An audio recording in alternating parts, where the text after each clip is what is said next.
Hello and welcome to Katharine's Creatures. This is a series where we're going to talk a little bit about and touch base upon various mythological beings and the like pulled from lore worldwide.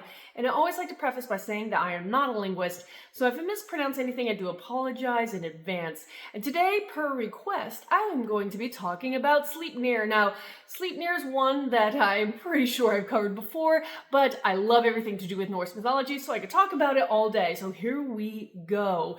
And Sleipnir's name is a word that loosely translates from Norse mythology to Slippy or the Slipper, which is mildly ironic because Sleipnir is an eight-legged steed and actually serves as a mount for Odin, who is the leader of the Assyrian branch of deities in Norse mythology. So the best way, one of the best stories that kind of represents Sleipnir is actually the origin story of like how this eight-legged stallion came to be, which is very entertaining, at least in my perspective. Now, in the beginning, when the gods were still establishing themselves and Asgard's new and all, a stranger approaches the gods, claiming that he is one of the most renowned builders, he can do anything, and he will build this pretty much impenetrable fortification for the gods. And of course that intrigues them. What he wants in return is the sun and moon and the goddess Freya. Poor Freya. And but the gods talked and agreed upon it. But what they did is they were trying to be sneaky, so they set this impossible deadline. And if this mysterious stranger could not fulfill this in the deadline, it's null and void. And the gods kind of went out because at least they get partial or all of a fortification built. And that's what they were hoping for. Sneaky gods. Of course, they were outsmarted because lo and behold, this stranger ended up being a Jotun, a giant. And with him, he had the stallion Svarthifari, which it was considered to be the best of all horses. So this giant steed and this giant start going about and dragging the stones, building this fortification at such a rapid speed that the gods realize that yes, the giant is going to fulfill his end of the bargain within the time frame. What do we do? So they kind of work against the giant, and they send Loki, the trickster, to do his work. And so Loki ends up transforming himself into a mare. So this is one of the few times in Nordic myth where we see a gender change.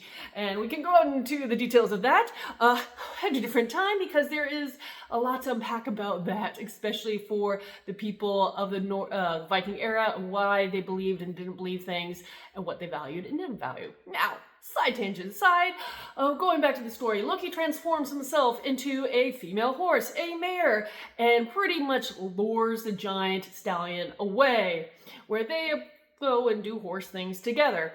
Yay! So meanwhile, the giant's looking around, has no horse to help pull these stones, and time is running out.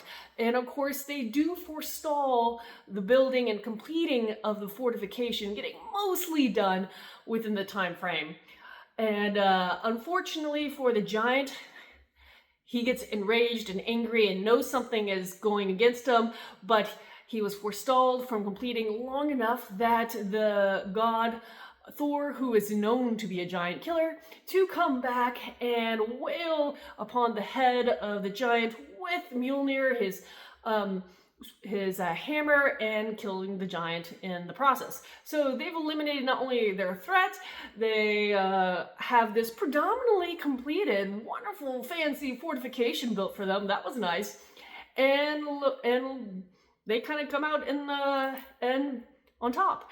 Of course, Loki, on the other hand, he has a little issue. He becomes impregnated by the stallion and has Sleipnir while he is in horse form. So Sleipnir is technically a child of Loki and the only one birthed from Loki's loins. Ha! So Sleipnir, outside of that, he was gifted to Odin, and Odin used him as mount because he is extremely swift. There's stories where he can race across Bifrost, the Rainbow Bridge, between locations. He is thought to be gray in color, as some describe. That's a little description that one at least source tagged it.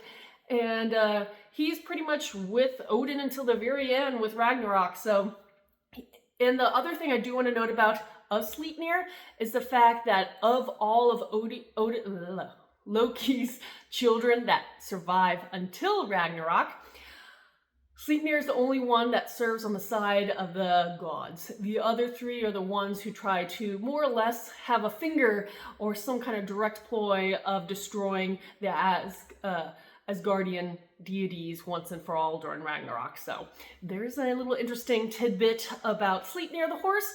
And if you have any questions for me about this or anything else, please post them in the comments below or reach out to me on any of my social media. And until next time, everyone, Skål.